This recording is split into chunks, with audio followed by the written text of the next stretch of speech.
tignan mo nga naman itong mga DDS, hindi magkanda ugaga dun sa balita na meron ng warrant of arrest si Bato de la Rosa.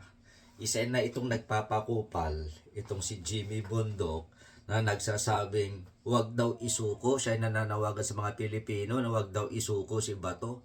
Abogado ka, tapos hindi ka marunong rumespeto sa itinalaga o itinatalaga ng batas, kautosan ng batas. Abay, dapat madisbar tong kupal na to. Di ba? Bilang abogado, kailangan mong sumunod kung ano ang reglamento na isinasaad ng batas. Nananawagan kayo ng due process. Ano yung kaso ni Bato? Ha? Paglabag o di kaya pagkontra sa proseso? Pagpatay sa mga tao? Tapos ngayon mananawagan kayo? Ng pagpatay ng pagpatay? Ay, ng pagpatay ng hindi pagsunod sa tamang reglamento na isinasaad o inuutos ng batas? Gago talaga. Sabi ko sa inyo, basta kampo ni Duterte, labag sa batas ang inuutos o kaya